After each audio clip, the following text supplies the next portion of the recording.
સારિકા જ્યારે ચંદનપુર ગામની સૌથી મોટી હવેલીમાં કામ કરવા લાગી ત્યારે તેની ઉંમર 18 વર્ષની હતી. આ હવેલી વિક્રમસિંહ રાઠોડની હતી, જેમને ગામનો સૌથી શક્તિશાળી અને પ્રભાવશાળી વ્યક્તિ માનવામાં આવતો હતો. વિક્રમસિંહ રાઠોડનો નાનો દીકરો, જે તાજેતરમાં વિદેશમાં અભ્યાસ કરીને પાછો ફર્યો હતો, તે સારિકાને ખૂબ ગમી ગયો. એટલા માટે તે તેને ગુપ્ત રીતે જોતી હતી અને મનમાં તેના વિશે વિચારતી રહેતી હતી. એક દિવસ વિક્રમસિંહ રાઠોડનો નાનો દીકરો હવેલીમાં નહોતો, તેથી સારિકા તેનો રૂમ સાફ કરવા ગઈ અને તેના ફોટાની ફ્રેમ સાફ કરતી વખતે તે તેમાં ખોવાઈ ગઈ. પછી તેણે ફોટો ઉપાડીને તેના હૃદય સાથે લગાવી દીધો. પછી તે રૂમના એસીની ઠંડીમાં તેને ઊંઘ આવવા લાગી, તેથી તેણે તે ફોટો પોતાની છાતી સાથે લગાવી દીધો અને તેના પલંગ પર સૂઈ ગઈ. પછી તેને ખબર જ ન પડી કે તે ક્યારે સૂઈ ગઈ, પરંતુ જ્યારે તેણી આંખો ખોલી ત્યારે તે ડરથી ધ્રુજી ગઈ, કારણ કે તે સમયે એક માણસનો હાથ તેના પેટ પર હતો. તેથી તેણીએ ભયભીત થઈને નીચે જોયું. પછી તે વ્યક્તિ નશામાં હતો અને તે તેના શરીરને પ્રાણીની જેમ સ્પર્શ કરી રહ્યો હતો. આ બધું જોઈને સારિકાનું હૃદય ડરી ગયું, કારણ કે મિત્રો, સારિકાની આ વાર્તા ખૂબ જ રસપ્રદ છે. તો વાર્તા પૂરી સાંભળો અને લાઈક પણ આપો. તો ચાલો શરૂ કરીએ. સારિકાની માં લતા ગામના લોકોના ઘરમાં કામ કરતી હતી. તે વાસણો ધોતી હતી, કપડાં ધોતી હતી, જેથી ઘરની આગ સળગે. પરંતુ સારિકાના પિતા કિશન દર વખતે લતાના મહેનતના પૈસા ચોરી લેતા અને દારૂની બોટલ ખરીદતા અને આંગણામાં બેસીને પીવાનું શરૂ કરતા. લતા તેની આ આદતથી ખૂબ ગુસ્સો કરતી. સારિકા ત્યાં સુધીમાં 18 વર્ષની થઈ ગઈ હતી અને તે પોતાનીના યુવાનીના ઉંમરે પહોંચી ગઈ હતી. અને કિશનના કાર્યો લતાના હૃદયને ખૂબ દુઃખ પહોંચાડતા હતા. તે દિવસે પણ કિશન દારૂની બોટલ લાવ્યો અને આંગણામાં બેસીને પીવા લાગ્યો. પછી લતાનો ગુસ્સો તેના પર ફાટી નીકળ્યો. તેણીએ બૂમ પાડી, "તમે મારા પૈસા કેમ ચોર્યા? તમને શરમ નથી આવતી? દીકરી ઘરમાં મોટી થઈ રહી છે અને તમે આવા કામો કરો છો? જો તમારે દારૂ પીવો જ પડે તો તમારે બહાર ક્યાંક દારૂ પીવો જોઈતો હતો. ઘરમાં બોટલ કેમ લાવી?" કિશન લતાનો પ્રશ્ન સહન ન કરી શક્યો, તેથી તેણે તેને મારવાનું શરૂ કર્યું. આ જોઈને સારિકાનો નાનો ભાઈ રાહુલ તેને પકડીને જોરથી રડવા લાગ્યો. સારિકાએ તેને શાંત કરવાનો પ્રયાસ કર્યો, પણ તેનું પોતાનું હૃદય પણ રડતું હતું, કારણ કે જ્યારથી સારિકાએ આ ઘરમાં આંખો ખોલી ત્યારથી તેણે ફક્ત ઝઘડા અને ઉદાસી જોઈ. તેના કેટલાક મિત્રો હતા જેમના પિતા સારા લોકો હતા, પરંતુ જેમ જેમ સારિકા મોટી થઈ તેમ તેમ તેના મિત્રોની માતાઓએ તેમને સારિકાને મળવાની મનાઈ કરી. અને તેનું કારણ કિશન દારૂડિયા અને જુગારી હતો અને લતા લોકોના ઘરે કામ કરતી. આ સારિકાના ઘરનું સત્ય હતું. પછી તેના ભાઈને શાંત કરવાનો પ્રયાસ કરતી વખતે તે પોતે પણ રડવા લાગી. તેને રડતી જોઈને રાહુલ શાંત થયો અને તેણે સારિકાના આંસુ લૂછ્યા અને તેને હિંમત આપી, કારણ કે બંને ભાઈ બહેન ખૂબ સારા હતા. જ્યારે એક મુશ્કેલીમાં હોય ત્યારે બીજો તેની સંભાળ રાખતો. સારિકા લાંબા સમય સુધી રડતી રહી. પછી જ્યારે લતાની ચીસો બંધ થઈ ગઈ અને તે આંગણામાં સદબદ થઈને ઊભી રહી ગઈ, પછી કિશન આંગણામાં પીઠ ફેરવીને બેસી ગયો અને દારૂ પીવા લાગ્યો. જ્યારે સારિકાએ તેની માં લતાને જોઈ ત્યારે તેનું હૃદય ધ્રુજી ઉઠ્યું, કારણ કે તેની માના કપડાં ઘણી જગ્યાએ ફાટેલા હતા અને તેના શરીર પર લાલ નિશાન સ્પષ્ટ દેખાતા હતા, કારણ કે કિશન આજે બધી હદ વટાવી ગયો હતો, કારણ કે તેણે લતાને લોખંડના પાઇપથી ખૂબ જ ખરાબ રીતે મારી હતી. તેથી સારિકાએ તેની માં લતાને સહારો આપ્યો અને તેને ઘરની અંદર લઈ ગઈ, કારણ કે લતાની હાલત એવી હતી કે તે જાતે તો ચાલી શકતી નહોતી. પછી સારિકા અને રાહુલે સાથે મળીને તેની માના ઘા પર મલમ લગાવ્યું. લતા રડી રહી હતી, જોકે સારિકાને ખબર હતી કે તેની માં ઘાના દુખાવાને કારણે નથી રડતી, પણ હવે કામ પર નહીં જઈ શકે તેની ચિંતાને કારણે રડે છે. અને જો તે કામ પર નહીં જાય તો ઘરનો ચૂલો કેમ સરકશે? થોડા સમય પછી સારિકાએ તેની માને હળદર સાથે ગરમ દૂધ પીવડાવ્યું, જેથી તેના ઘામાં થોડી રાહત મળે. પછી તેણે રાહુલના માથા પર પ્રેમથી હાથ ફેરવ્યો અને કહ્યું, "તમે માનું ધ્યાન રાખો. હું માની જગ્યાએ હવેલી જાઉં છું અને ત્યાં તેનું કામ કરું છું." રાહુલે તરત જ સમજણ બતાવી અને સંમતિમાં માથું હલાવ્યું. પછી સારિકાએ માથા પર દુપટ્ટો મૂક્યો અને ચંદનપુરની સૌથી મોટી હવેલી તરફ ચાલવા લાગી. આ વિક્રમસિંહ રાઠોડની હવેલી હતી. આ હવેલીની સ્ત્રીઓ રાણીઓ જેવી હતી અને પુરુષો ખૂબ જ શક્તિશાળી અને પ્રભાવશાળી. માર્ગ દ્વારા વિક્રમસિંહ રાઠોડનો આખા ગામમાં સત્તા અને પ્રભાવ હતો. જ્યારે સારિકા બાળક હતી ત્યારે તે હવેલીમાં આવતી હતી. જ્યારે તેણે આ હવેલી વિશે સાંભળ્યું ત્યારે તે વિચારતી કે અહીંના લોકો ફિલ્મો અને વાર્તાઓમાં દેખાતા લોકો જેવા હશે. તેઓ ગામ લોકોને જુલ્મ કરે છે અને તેમની બહેનો અને પુત્રીઓને નુકસાન પહોંચાડે છે. પરંતુ ચંદરપુરના વિક્રમસિંહ રાઠોડ એવા નહોતા. તે ખૂબ જ આદરણીય હતા અને ગામની બહેનો અને પુત્રીઓ સાથે સારો વ્યવહાર કરતા હતા. તેમની હવેલીની સ્ત્રીઓ પણ ખૂબ જ સભ્ય હતી.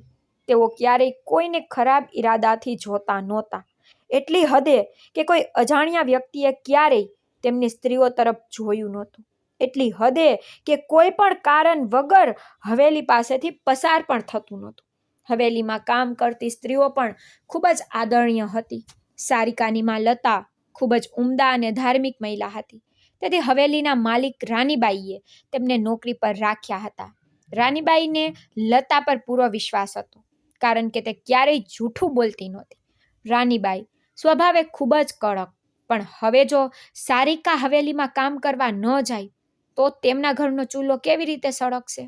એટલા માટે તે પોતે હવેલીમાં જવા માટે સંમત થઈ ગઈ.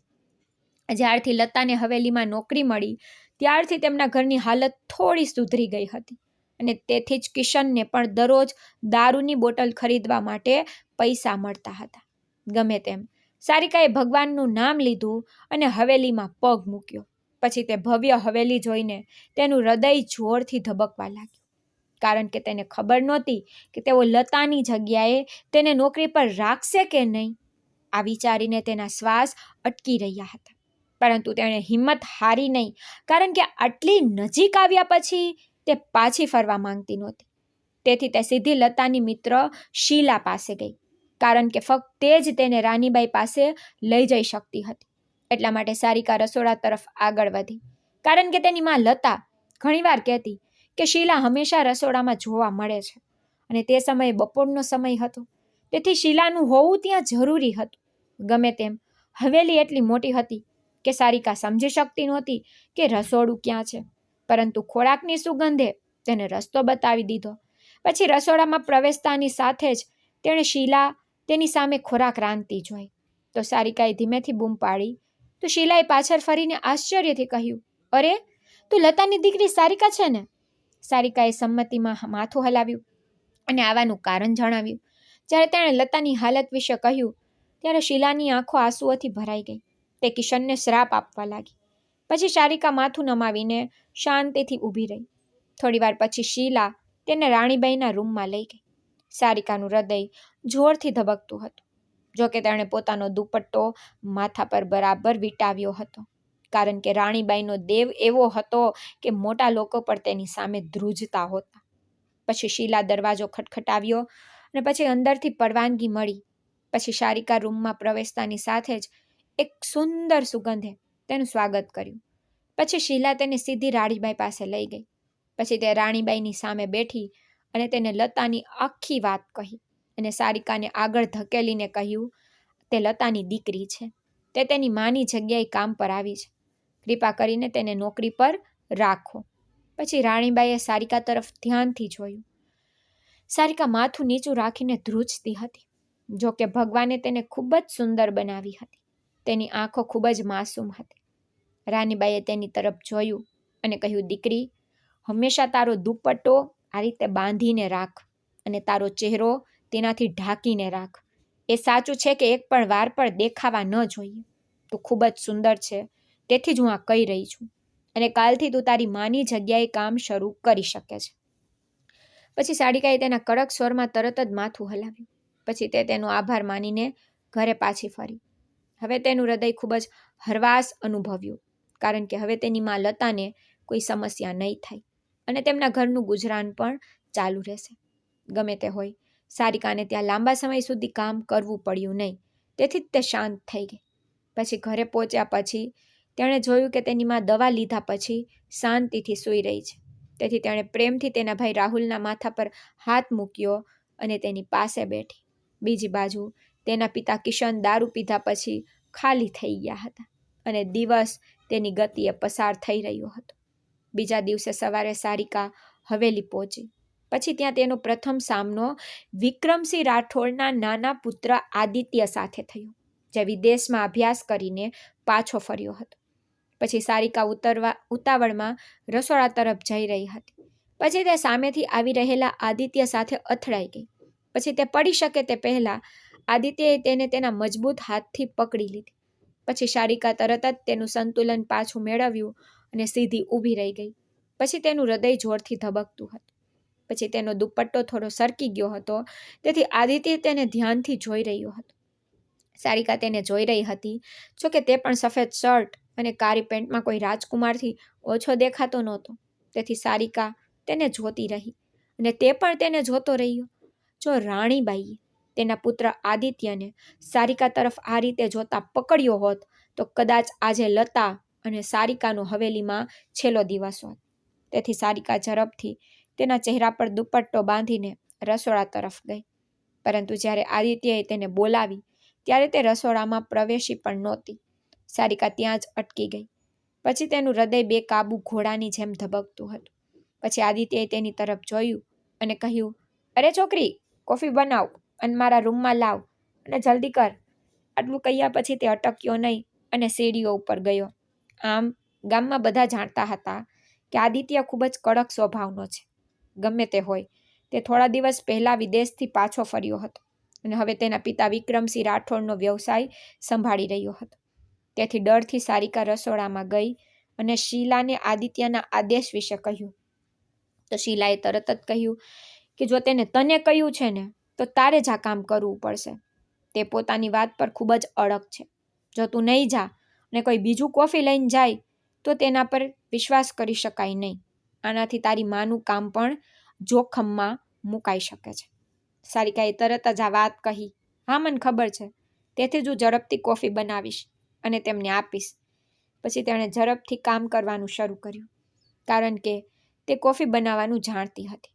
કારણ કે તેમના ઘરમાં તે અને લતા ઘણીવાર સાંજે કોફી પીતા હતા અને તેનો ભાઈ રાહુલ પણ કોફી ખૂબ પસંદ કરતો હતો.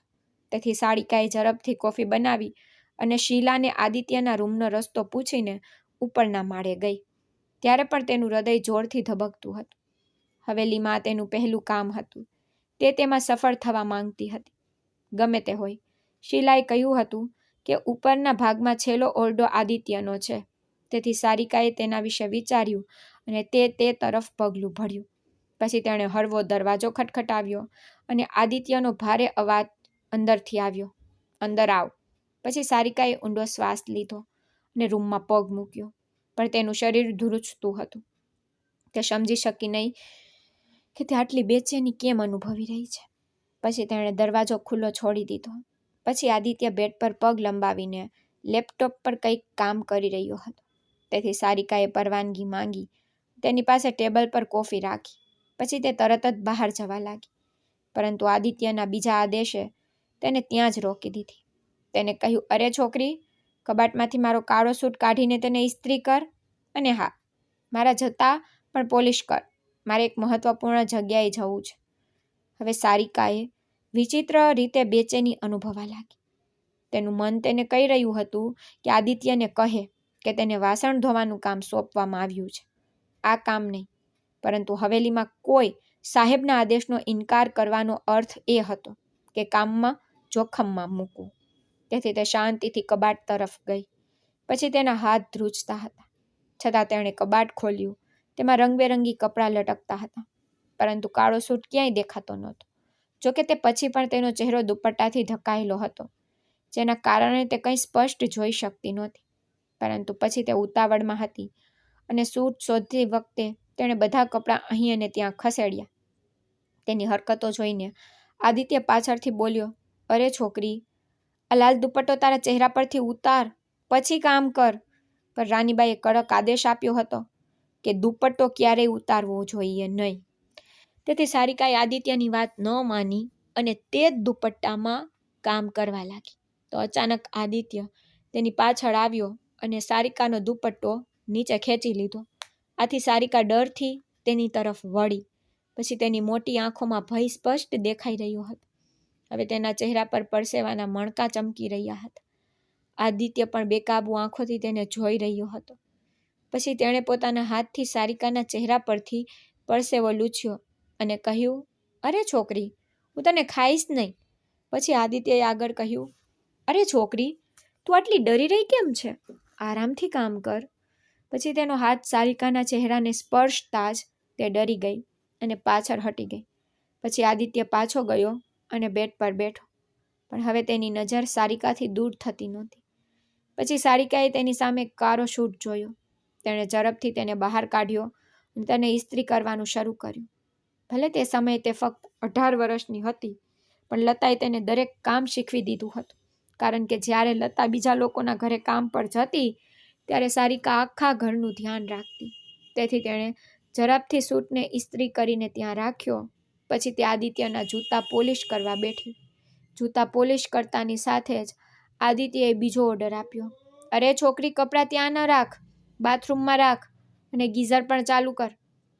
પછી આદિત્ય એક પછી એક ઓર્ડર આપવા લાગ્યો. તો સારિકાએ ઊંડો શ્વાસ લીધો અને બાથરૂમમાં ગઈ અને કપડાં રાખ્યા.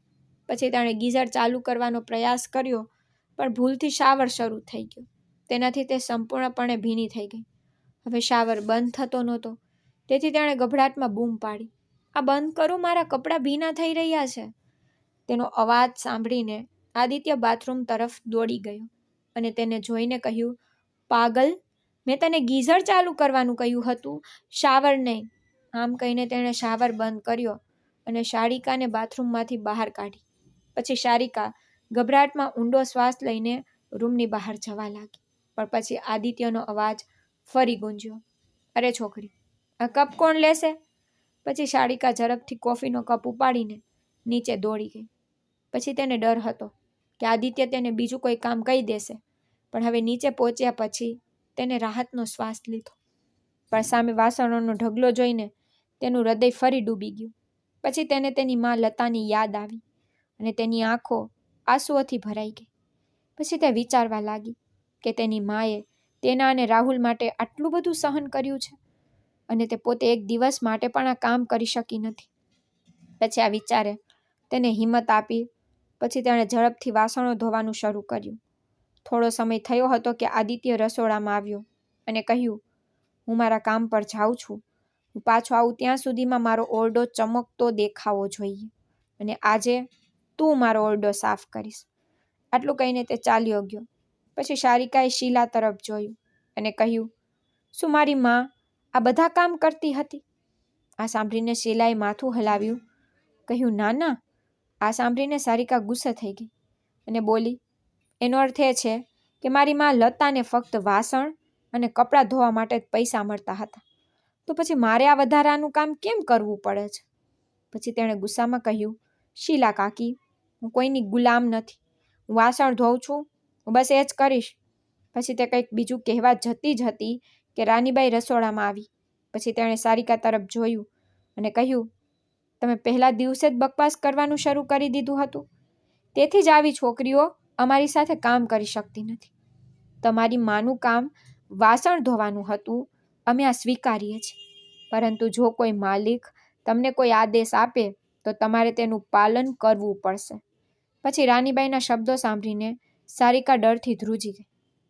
પછી તેણે તરત જ માથું હલાવ્યું અને કહ્યું, ના માલકીન, હું માફી માંગુ છું. મારો મતલબ એવો નહોતો.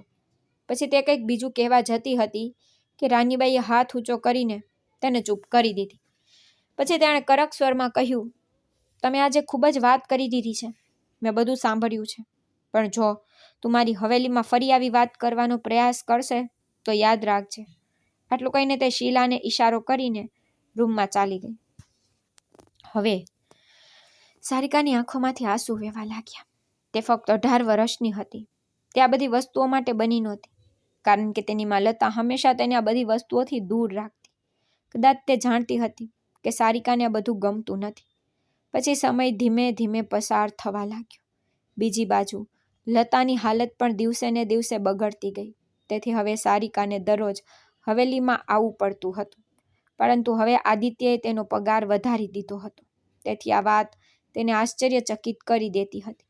જોકે હવે તેને આદિત્ય માટે કામ કરવામાં ખરાબ લાગતું નહોતું, બલકે તે તેને પસંદ કરવા લાગી અને તે આદિત્યના કામ કરવામાં આનંદ માણવા લાગી. પરંતુ હજુ પણ તે સમજી શકતી નહોતી કે આદિત્યને જોઈને તેનું હૃદય આટલું કેમ ધબકતું. ગમે તેમ, આદિત્ય તેના કરતાં ઘણો મોટો હતો. તે લગભગ 29 વર્ષનો હતો. તે ફક્ત 18 વર્ષની હતી. આટલા અંતર છતાં તે આદિત્યને પસંદ કરવા લાગી. તેથી જ હવે સારિકા આદિત્યને ગુપ્ત રીતે જોકી.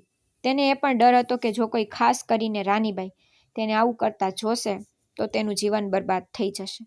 અને વિક્રમસિંહ રાઠોડનો આખો પરિવાર હવેલીમાં રહેતો. તેનો અને તેના 4 ભાઈઓનો પરિવાર મોટો હતો. વિક્રમસિંહ રાઠોડ અને તેના 3 નાના ભાઈઓને બીજી પત્નીઓ હતી. રાનીબાઈ સૌથી મોટી માલકીન હતી.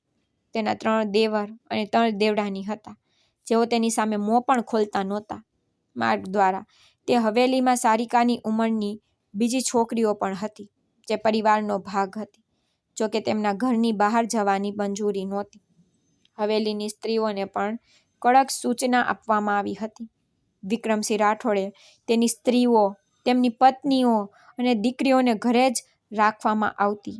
તેમની પાસે સ્કૂલ કે કોલેજ લઈ જવા અને લાવવા માટે ગાડીઓ હતી. તેઓ હવેલીમાં કામ કરતી સ્ત્રીઓનું પણ સન્માન કરતા હતા. આજ સુધી કોઈ પણ પુરુષ સારિકાને ખરાબ ઈરાદાથી જોતો નહોતો. જો કોઈ તેને જોતો તો તે આદિત્ય, અને આ સિવાય તે પોતાની નજર નીચી રાખતો. સમય પોતાની ગતિએ પસાર થઈ રહ્યો હતો અને હવે સારિકાને હવેલીમાં કામ શરૂ કર્યાને 3 મહિના થઈ ગયા. બીજી બાજુ લતાની તબિયત સુધરવા લાગી. તેથી તેણે સારિકાને કહ્યું કે દીકરી, હવે તારે કામ પર જવાની જરૂર નથી. હું હવેલીનું કામ સંભાળી લઈશ. પરંતુ સારિકાએ ના પાડી.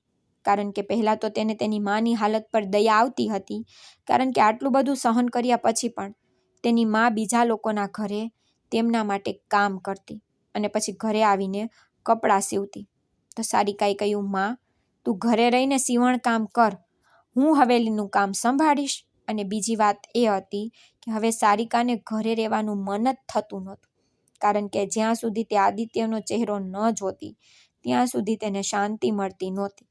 ગમે તેમ, હવે આદિત્યનું બધું કામ તેની જવાબદારી હતી. કપડાં ઇસ્ત્રી કરવા, જૂતા પોલિશ કરવા, કોફી બનાવવી, ભોજન પીરસવું, તેનો રૂમ સાફ કરવો.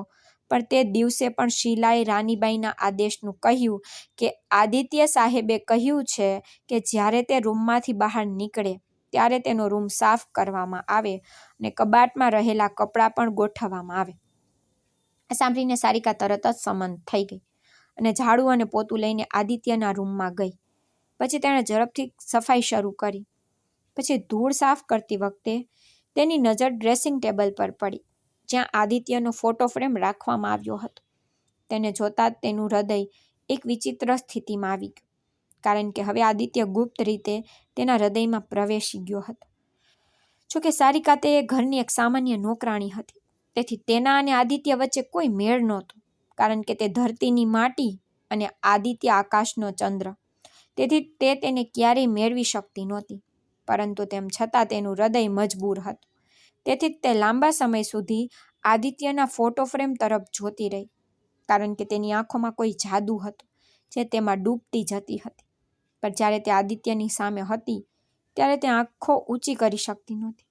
તે ફક્ત દૂરથી ગુપ્ત રીતે તેને જોતી રહેતી, પણ તે કોઈ પણ ડર વગર ફોટો જોઈ શકતી હતી. તેની આંખો, તેના હાથ, તેના વાળ, બધું જ તેના હૃદયમાં પ્રવેશી રહ્યું હતું. પછી અચાનક તેણે ફોટો ફ્રેમ ઉપાડી અને તેને તેના હૃદય સાથે ગળે લગાવી લીધી. પછી તે ફોટોને તેની છાતી સાથે ગળે લગાવીને ત્યાં આદિત્યના પલંગ પર બેઠી. પછી તે રૂમમાં એસીની ઠંડક હતી અને આ ઠંડા વાતાવરણમાં તેના પ્રિય વ્યક્તિને આટલી નજીકથી જોવાથી તેને ખૂબ આનંદ થઈ રહ્યો હતો. ગમે તે હોય, કામને કારણે તેની પીઠ દુખતી હતી, કારણ કે થોડા સમય પહેલાં જ તેણે નાસ્તા અને રાત્રિ ભોજનના વાસણો ધોયા હતા, જેના કારણે તેની હાલત વધુ ખરાબ થઈ ગઈ હતી. તેથી જ તેને થોડો આરામ કરવાની જરૂર હતી. તેથી તે આદિત્યના પલંગ પર તેનો ફોટો રાખી પકડીને સૂઈ ગઈ. પછી તે ક્યારે ફોટો પકડીને સૂઈ ગઈ તેને ખબર જ ન પડી. પછી સારિકાને ખબર જ ન પડી કે તે સૂઈ ગયા પછી કેટલો સમય વીતી ગયો, પરંતુ થોડા સમય પછી અચાનક તેને લાગ્યું કે કોઈ તેની ખૂબ નજીક છે. તેથી તેણે અચાનક તેની આંખો ખોલી, પણ તે માત્ર એક ભ્રમ નહોતો, પણ વાસ્તવમાં કોઈ તેની નજીક સૂઈ રહ્યું હતું અને તેનો હાથ ધીમે ધીમે સારિકાના પેટ તરફ ફરતો હતો.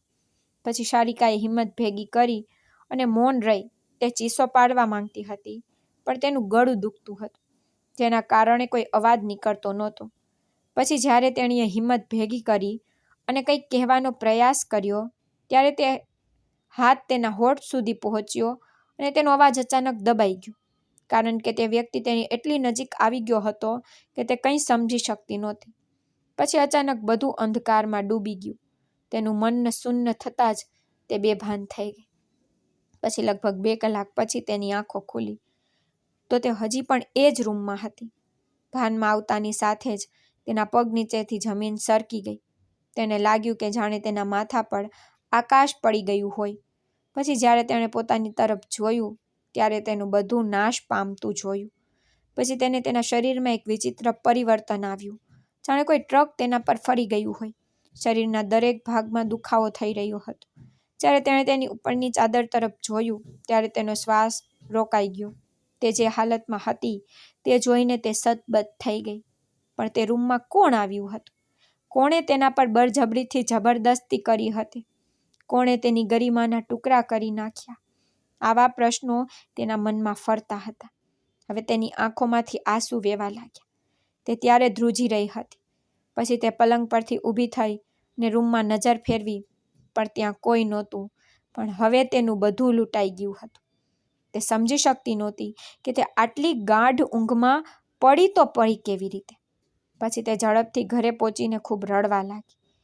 તેની હાલત એવી થઈ ગઈ કે જો તેને છરીથી કાપી નાખવામાં આવે ને તો લોહી પણ ન નીકળે, કારણ કે જો કોઈને ખબર પડે કે તેની ગરિમાને નુકસાન થયું છે તો તે ખૂબ જ બદનામ થશે. કોઈ તેને સ્વીકારશે નહીં. આ વિચારથી તે વધુ તંગ થઈ ગઈ. તે સમજી શકતી નહોતી કે તે વારંવાર કેમ સૂઈ રહી હતી. કદાચ તે વ્યક્તિએ તેને કોઈ દવા આપી હશે. પછી થોડા સમય પછી તેને ફરીથી ઊંઘ આવવા લાગી અને તે રડતી રડતી સૂઈ ગઈ. આ પછી 2 દિવસ વધુ વીતી ગયા, પણ સારિકા હવેલીમાં ન ગઈ, કારણ કે તેનું જવાનું મન નહોતું થયું. પરંતુ તેની મા લતાએ તેને એકવાર પૂછ્યું, પણ તેને ટાળ્યું. પણ ઘરની હાલત જોઈને તેને હવેલીમાંથી ફોન આવવા લાગ્યા કે આદિત્ય સાહેબનો રૂમ બીજું કોઈ સાફ ન કરી શકે. તેના બીજા કોઈનું કામ ગમતું નથી.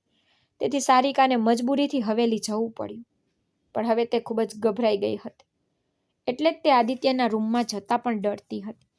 જોકે ઘણીવાર તેને આદિત્ય પર પણ શંકા થતી, પણ તે દિવસે તે બીજા શહેરમાં ગયો હતો, તેથી તેના માટે પાછું આવવું શક્ય જ નહોતું. તે સવારે પાછો આવવાનો હતો. પહેલા સારિકા આદિત્યનો રૂમ ખુશીથી સાફ કરતી હતી, પણ હવે તે ડરથી ત્યાં ગઈ. પછી તે રૂમ સાફ કરવા લાગી.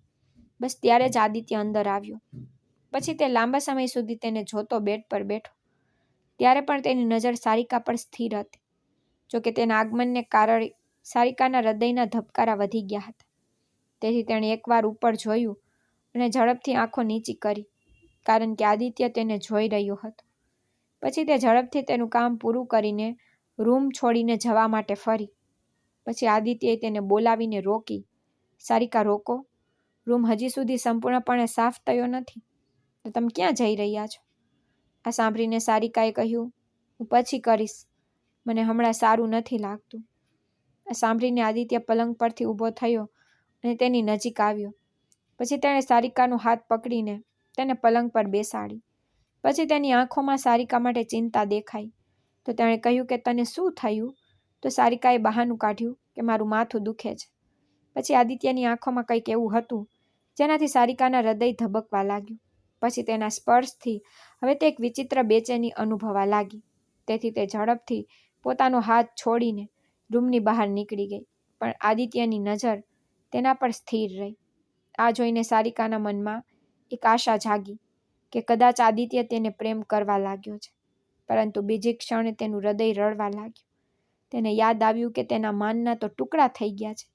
જ્યારે આદિત્યને આ સત્ય ખબર પડશે ત્યારે તે તેનાથી દૂર થઈ જશે, કારણ કે આ લોકો તેમના સન્માન માટે પોતાનો જીવ આપી દે છે. અને જીવ પણ લઈ લે છે. તે દિવસે સારિકા લાંબા સમય સુધી હવેલીમાં રહી નહીં. તે રહી અને ટૂંક સમયમાં ઘરે પાછી ફરી અને પછી તે લગભગ 20 દિવસ સુધી હવેલીમાં ન ગઈ. પછી તેણે બહાનું કાઢ્યું કે તે બીમાર છે અને મુંબઈ ગઈ છે.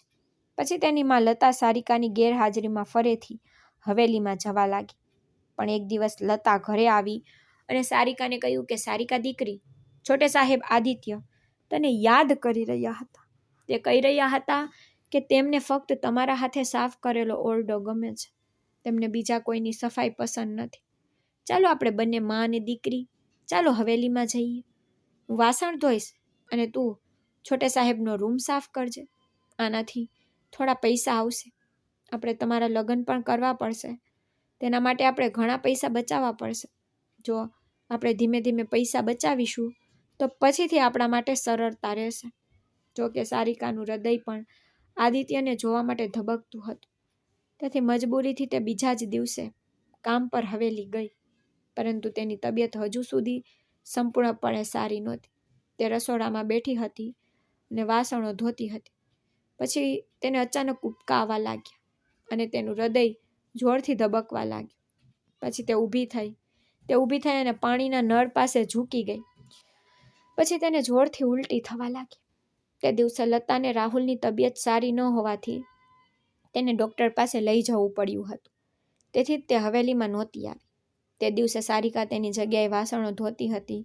અચાનક તેને ઉલટી થવા લાગી. શીલા નજીકમાં ઊભી હતી. તે ભોજન બનાવી રહી હતી. તેણે સારિકાની હાલત જોઈ અને ઝડપથી તેની સંભાળ લીધી. પછી તેણે તેને ત્યાં બેસાડી અને પાણીનો ગ્લાસ તેના મોં પર મૂક્યો. પરંતુ સારિકાનું હૃદય હજુ પણ ઝડપથી ધબકવા લાગ્યું અને તે ફરીથી પાણીના નળ તરફ ઝૂકી ગઈ. પછી તેને ચક્કર આવવા લાગ્યા. પછી રાનીબાઈની પરવાનગી લીધા પછી તેને ઘરે મોકલી દેવામાં આવી. પરંતુ ઘરે પહોંચ્યા પછી પણ તેની તબિયત ખૂબ જ ખરાબ રહી. કારણ કે લતા એક બુદ્ધિશાળી સ્ત્રી હતી. તેણે જીવનમાં ઘણા ઉતાર ચઢાવ જોયા હતા. તેણે સારિકાની હાલત જોઈ અને તરત જ સમજી ગઈ કે કંઈક ગંભીર થઈ રહ્યું છે. તેથી તેણે તેની એક મિત્ર દાઈને ઘરે બોલાવી. જ્યારે દાઈએ સારિકાને જોઈ અને તેની તપાસ કરી ત્યારે તેને ખબર પડી કે તે ગર્ભવતી છે. આ સમાચાર સારિકા માટે આકાશમાંથી પડવા જેવા હતા. પછી તેને લાગ્યું કે તેનું અસ્તિત્વ ભૂસાઈ ગયું છે. આ કેવી રીતે થયું? તેને ખબર પણ નહોતી કે તેની સાથે આ ક્રૂરતા કોણે કરી. પછી દાઈના ગયા પછી લતા રૂમમાં આવી અને સારિકાને એટલો માર માર્યો કે તેની હાલત વધુ ખરાબ થઈ ગઈ. આ પછી લતાના હોઠ પર ફક્ત એક જ પ્રશ્ન હતો, સાચું કે તે કોણ છે? પણ સારિકાના મોં પર એક જ જવાબ હતો, મમ્મી મને ખબર નથી. પછી લતા બેસી ગઈને રડવા લાગી. પછી તે સારિકાને શ્રાપ આપવા લાગી કે જો મેં તને બહાર ન મોકલ્યું હોત તો સારું થાત. આ સમાજ ભૂખ્યા વરુઓનો છે. તે ગરીબ નિર્દોષ સ્ત્રીઓને જીવવા દેતો નથી. પણ પછી સારિકાને કહેવા માટે કંઈ નહોતું. હવે તે પોતે જ પોતાના પર શરમ અનુભવી રહી હતી. તેને લાગ્યું કે તેણે અહીં પોતાનો જીવ આપી દેવો જોઈએ. પછી તેણે તે દિવસની આખી ઘટના તેની માં લતાને જણાવી. લતા રડતી રહી અને ફક્ત એટલું જ કહેતી રહી કે તેઓ વિક્રમસિંહ રાઠોડના લોકો છે. કોઈ અમારા પર વિશ્વાસ કરશે ને. પછી સારિકાને યાદ આવ્યું કે રાનીબાઈએ શું કહ્યું હતું. ભલે તે કડક સ્વભાવની હતી પણ તે તેના સિદ્ધાંતો પર અડગ હતી અને સારિકાએ તેને ક્યારેય કંઈ ખોટું કરતી જોઈ નહોતી. તેથી તેણે તેની માં લતા તરફ જોયું અને કહ્યું, મમ્મી તમે મારા પર વિશ્વાસ નથી કરતા. હું તમારી પોતાની દીકરી છું. તો પછી તમે કેમ વિચારો છો કે હું આવું કરીશ? પછી લતાએ અચાનક તેને ગળે લગાવી અને કહ્યું, મને ખબર છે કે મારી દીકરી જૂઠું બોલી શકતી નથી, પણ એ લોકો ખૂબ જ પ્રભાવશાળી છે જે આપણી વાત સાંભળશે, ખાસ કરીને રાણીબાઈ. પણ સારિકા હિંમત હારતી નહોતી. તેને ખાતરી હતી કે રાણીબાઈ ચોક્કસ તેની વાત સાંભળશે. તેથી તે તેની માં લતાને રાણીબાઈ પાસે લઈ ગઈ અને તેના પગે પડી ગઈ અને તેને તે દિવસની આખી સત્ય વાત કહી. પછી રાણીબાઈ થોડીવાર ચૂપ રહી ગઈ. પછી તેણે સારિકા તરફ જોયું અને કહ્યું, છોકરી, જો તું જે કહે છે તેમાં થોડું પણ જૂઠ હશે તો યાદ રાખજે, અમે તને મારી નાખીશું. અમારું માન એટલું ઊંચું છે કે કોઈ તને બચાવી શકશે નહીં. પછી સારિકાએ તેના પગ પકડીને કહ્યું, મેડમ, હું કસમ ખાઉં છું, હું જૂઠું નથી બોલી રહી. તે દિવસે હું આદિત્ય સાહેબના રૂમમાં ગઈ અને તે દિવસે કોઈએ મને ત્રાસ આપ્યો. આ સાંભળીને રાણીબાઈએ તરત જ તેના દીકરાઓને બોલાવ્યા અને બધાના DNA ટેસ્ટ કરાવ્યા. પર પરિણામ સારિકાના વિચારોથી બિલકુલ વિપરીત હતું. જે આદિત્યને તેણે પોતાનું હૃદય આપ્યું હતું, જેને તે પોતાના સપનાનો રાજકુમાર માનતી હતી, જેના માટે તે વારંવાર હવેલીમાં જતી, જેનું કામ તે પૂરા દિલથી કરતી, તે તેના માનનો જ લૂંટારો બન્યો હતો. હવે સારિકાનું હૃદય 1000 ટુકડાઓમાં વિખેરાઈ ગયું, કારણ કે તેને પોતાના મનમાં બનાવેલા પ્રેમનો મહેલ તો તૂટી પડ્યો હતો. આનો અર્થ એ થયો કે આદિત્ય તે દિવસે બીજા શહેરથી વહેલો પાછો આવી ગયો હતો. પછી તેણે સારિકાને તેના રૂમમાં સૂતી જોઈ અને તેનું માન તોડી નાખ્યું. આ વિચારીને સારિકાનું હૃદય તૂટી ગયું. રાનીબાઈ કડક સ્વભાવની હોવા છતાં તેણે સારિકાને લાચાર ન છોડી. તેને તરત જ તેના પતિ વિક્રમસિંહ રાઠોડને બધું કહ્યું અને સારિકાના લગ્ન આદિત્ય સાથે કરાવી દીધા. લગ્ન પછી આદિત્યએ જે કહ્યું તે સાંભળીને સારિકાનો વિશ્વાસ ડગમગી ગયો. તેણે કહ્યું કે તે પહેલા દિવસથી જ સારિકાને જોઈને પાગલ થઈ ગયો હતો અને તેની નિર્દોષતા તેને તે ગુના તરફ ખેંચી ગઈ હતી, કારણ કે તેણે નક્કી કર્યું હતું કે તે કોઈ પણ કિંમતે સારિકાને મેળવી લેશે. તેના મનમાં ઘણા ખોટા વિચારો આવ્યા. પછી તેણે એમ પણ કહ્યું કે તે સારિકાનું શરીર બળજબરીથી મેળવવા માંગતો હતો, પરંતુ ધીમે ધીમે તેને તેની માસુમિયત અને સુંદરતાથી પ્રેમ થઈ ગયો. તેથી તેણે વિચાર્યું કે તે સારિકા માટે લગ્નનો પ્રસ્તાવ મોકલશે અને તેને યોગ્ય રીતે પત્ની બનાવશે. પણ તેને તક જ મળી નહીં અને તે દિવસે જ્યારે સારિકા તેના રૂમમાં આકસ્મિક રીતે સૂઈ ગઈ, ત્યારે આદિત્ય અચાનક ત્યાં આવ્યો અને તેને તેના પલંગ પર સૂતી જોઈને તે ચોંકી ગયો. પછી તે તેને જગાડવા તેની પાસે ગયો. પછી જ્યારે તેણે તેને સ્પર્શ કર્યો ત્યારે તેનું હૃદય કાબુ બહાર થઈ ગયું. પછી જ્યારે સારિકાએ તેની આંખો ખોલી ત્યારે તે ગભરાઈ ગયો અને તેના ગળાની એક નસ દબાવી દીધી, જેના કારણે તે બેહોશ થઈ ગઈ. આદિત્યએ આગળ કહ્યું કે પછી તો તેને ખૂબ પસ્તાવો થયો. પછી તે સારિકા પાસે માફી માંગવા માંગતો હતો અને તેની સાથે લગ્ન કરીને તેને ઇજ્જત આપવા માંગતો હતો, પરંતુ સારિકા હવેલીમાં પાછી જ ન આવી અને તે દરરોજ તેની રાહ જોતો રહ્યો. તે કંઈ કરી શકે તે પહેલાં સારિકાએ રાણીબાઈ પાસે ગઈ અને તેને બધું કહી દીધું. પછી તેણીએ આદિત્ય સાથે લગ્ન કરી લીધા. આદિત્યએ આગળ માફી માંગી અને કહ્યું કે જે કંઈ થયું તે ખૂબ ખોટું હતું. હું પણ સ્વીકારું છું કે હું તમારા ગુનાનો દોષી છું, પરંતુ એક સારી વાત થઈ કે તું મને મળી ગઈ. તો હવે હું તને વચન આપું છું, હું તને જીવનમાં ક્યારેય કોઈ દુઃખનો સામનો કરવા નહીં દઉં અને હું તમારા બધા દુઃખની ભરપાઈ જાતે કરીશ. તેણે પણ એવું જ કર્યું. તેણે ધીમે ધીમે સારિકાના દુખાવાને ઓછો કરવાનું શરૂ કર્યું. સારિકા ત્યારે ગર્ભવતી હતી અને તેની તબિયત સારી નહોતી, કારણ કે તે એટલી મોટી નહોતી અને તે પણ તે સ્થિતિમાં નબળી હતી. આ કારણે આદિત્ય તેની ખૂબ કાળજી રાખતો. હા, તેને ગુનો કર્યો હતો અને કદાચ સારિકા તેને ક્યારેય માફ કરી શકે નહીં, કારણ કે તેણે તેની માસુમિયતનો ફાયદો ઉઠાવ્યો હતો.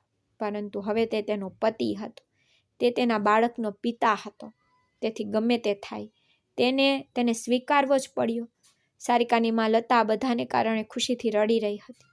પછી તેને આખા ગામમાં ઘોષણા કરવાનું મન થયું કે તેની પુત્રીના લગ્ન વિક્રમસિંહ રાઠોડની હવેલીમાં થયા છે. પછી ધીમે ધીમે સમય પસાર થવા લાગ્યો અને સારિકાને ખબર પણ ન પડી કે 9 મહિના ક્યારે પસાર થઈ ગયા, કારણ કે તેના દિવસો અને રાત આદિત્યના હાથમાં વીતી રહ્યા હતા. 9 મહિના પછી તેણીને તેના હાથમાં ચંદ્ર જેવો પુત્ર મળ્યો, જે બિલકુલ આદિત્ય જેવો જ હતો. પછી તેના પુત્રના જન્મની ખુશીમાં આદિત્યએ તેના પિતા વિક્રમસિંહ રાઠોડની મદદથી તેના સસરા એટલે કે સારિકાના પિતા કિશનને સુધાર્યો અને તેને સારી નોકરી અપાવી, જેના કારણે તેમના ઘરની હાલત પણ સુધરી. બીજી બાજુ સારિકા એ જ હવેલીમાં બીજાઓના આદેશનું પાલન કરતી. હવે તે એ જ હવેલીમાં રાજ કરે છે. તો મિત્રો, શું સારિકાએ આદિત્ય સાથે લગ્ન કરીને ભૂલ કરી હતી? શું તેને તેની ભૂલ માટે સજા મળવી જોઈતી હતી? આ વિચારવા જેવી વાત છે. પરંતુ એક વાત ચોક્કસ છે કે જીવને તેને દુઃખ આપ્યું, છતાં તેની હિંમત હારી નહીં અને પોતાના માટે એક નવો રસ્તો બનાવ્યો. તો મિત્રો, મને આશા છે કે આ વાર્તા તમારા હૃદયને સ્પર્શી ગઈ હશે. જો તમને આ વાર્તા ગમી હોય તો આ વિડીયોને લાઈક કરવાનું અને ચેનલને સબસ્ક્રાઈબ કરવાનું ભૂલશો નહીં. તો આપણે ફરી એક નવી વાર્તામાં મળીશું. ત્યાં સુધી બાય બાય.